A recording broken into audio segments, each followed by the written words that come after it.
السلام علیکم دوستو، اگر آپ کو یہ ویڈیو پسند آئے تو ضرور شیئر کریں اور ہمارے چینل ڈارک اسکیری کو سبسکرائب کرنا نہ بھولیں۔ اور ہاں، اپنا نام اور آپ کہاں سے یہ ویڈیو دیکھ رہے ہیں ضرور کمنٹ میں لکھیں، ہمیں بہت اچھا لگے گا آپ سے جڑنا۔ آپ کے پیار اور محبت کے لیے شکریہ۔ السلام علیکم، میرا نام رفیق احمد ہے۔ میں 52 سال کا ہوں اور پچھلے 35 سال سے حالے جھیل کے کنارے مچھلی پکڑتا آیا ہوں۔ آج میں جو کچھ بتانے جا رہا ہوں وہ میری زندگی کا سب سے عجیب اور ڈراؤنا تجربہ تھا۔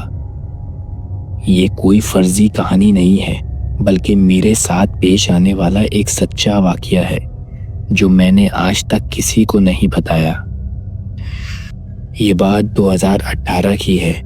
اس وقت میری بیوی نذیرہ بیمار تھی اور میری بیٹی زینب کالج جانے کے لیے بے چین تھی۔ ہم غریب تھے لیکن ہم خوش تھے۔ بس ایک چیز جو ہمیشہ ہمارے دل پر بوجھ بنی رہتی تھی وہ تھا میرے بیٹے جمیل کا انتقال۔ وہ صرف 12 سال کا تھا جب وہ اس جھیل میں ڈوب گیا۔ اس دن کے بعد نذیرہ نے کبھی جھیل کا رخ نہیں کیا۔ پچھلے سال جون کی ایک رات میں جھیل کے کنارے اکیلا بیٹھا تھا۔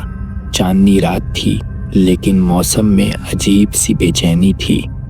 اچانک مجھے پانی میں ایک عجیب سی حرکت محسوس ہوئی، جیسے کوئی چیز پانی کے اندر سے مجھے دیکھ رہی ہو۔ میں نے اپنی کشتی پانی میں اتاری اور دور نکل گیا۔ کشتی جھیل کے بیچوں بیچ پہنچی تو میں نے دیکھا پانی میں ایک روشنی تیر رہی تھی۔ پہلے تو میں نے سوچا شاید کوئی مچھلی ہے، لیکن پھر وہ روشنی بڑھنے لگی۔ اچانک پانی کے اندر سے ایک ہاتھ نمودار ہوا۔ وہ میرا ہاتھ پکڑنا چاہ رہا تھا۔ میں ڈر کے مارے پیچھے ہٹا، لیکن تب میں نے دیکھا وہ جمیل کا چہرہ تھا۔ وہی مسکراہٹ، وہی آنکھیں، وہ پانی کے اندر سے مجھے دیکھ رہا تھا۔ میں نے اس کا نام پکارا، جمیل میاں، لیکن وہ غائب ہو گیا۔ میں نے کشتی گھمائی اور کنارے کی طرف بھاگا۔ گھر پہنچا تو میرا جسم کانپ رہا تھا۔ میں نے نذیرہ کو سب بتایا، لیکن اس نے میرا منہ دیکھا اور کہا، تم بیمار ہو۔ زینب رونے لگی، ابا تمہیں ڈاکٹر کے پاس جانا چاہیے۔ لیکن میں جانتا تھا میں نے جو دیکھا وہ سچ تھا۔ اگلے دن میں نے جھیل کے بزرگوں سے پوچھا۔ ایک بوڑھے مچھیرے نے مجھے بتایا، رفیق، حالے جی جھیل کبھی کبھی اپنے بچوں کو واپس بلاتی ہے۔ تمہارا بیٹا شاید ابھی بھی جھیل کے نیچے کسی اور دنیا میں زندہ ہے۔ میں نے فیصلہ کیا کہ میں جمیل کو ڈھونڈ نکالوں گا۔ ایک رات میں نے خاموشی سے کشتی لی اور جھیل کے بیچ میں چلا گیا۔ میں نے اپنے ہاتھ پانی میں ڈالے اور جمیل کو پکارا۔ اچانک میں نے محسوس کیا جیسے کوئی میرا ہاتھ کھینچ رہا ہو۔ میں ڈوبنے لگا، پانی میرے منہ اور ناک میں جانے لگا۔ تب مجھے ایک آواز سنائی دی، ابا جانے دو۔ میں نے اپنی آنکھیں کھولی تو دیکھا جمیل میرے سامنے تھا۔ اس نے کہا، میں ٹھیک ہوں ابا، تم جاؤ۔ پھر وہ غائب ہو گیا۔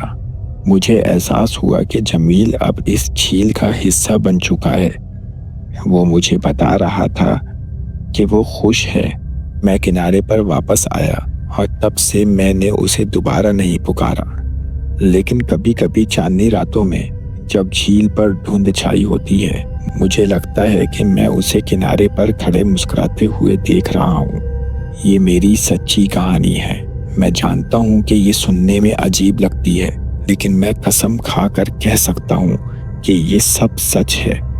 اگر آپ کو کبھی حالے جی جھیل کے قریب جانے کا موقع ملے تو شام کے وقت کنارے پر کھڑے ہو کر پانی کو غور سے دیکھیں، شاید آپ کو بھی کچھ نظر آئے گا۔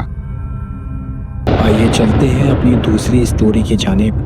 یہ اسٹوری سنانے سے پہلے میں آپ کو کہنا چاہوں گا کہ جن بھائی نے یہ اسٹوری ہم سے شیئر کی ہے ان کا یہ کہنا ہے کہ یہ میں شیئر کرنا نہیں چاہ رہا تھا، لیکن پھر بھی آپ کے ویورز کو کچھ تلخ حقیقت کے بارے میں بتانا چاہتا ہوں۔ السلام علیکم، میرا نام عمران شاہ ہے، میں لاہور میں رہتا ہوں، اور یہ وہ واقعہ ہے جو میرے ساتھ 2022 میں پیش آیا۔ میں نے یہ کہانی کبھی پبلک شیئر نہیں کی، لیکن آج میں سمجھتا ہوں کہ شاید کسی کے لیے یہ سننا ضروری ہے۔ میری بیٹی صدف 8 سال کی تھی جب وہ ایک کار ایکسیڈنٹ میں ہم سے چلی گئی۔ وہ میری زندگی کی روشنی تھی۔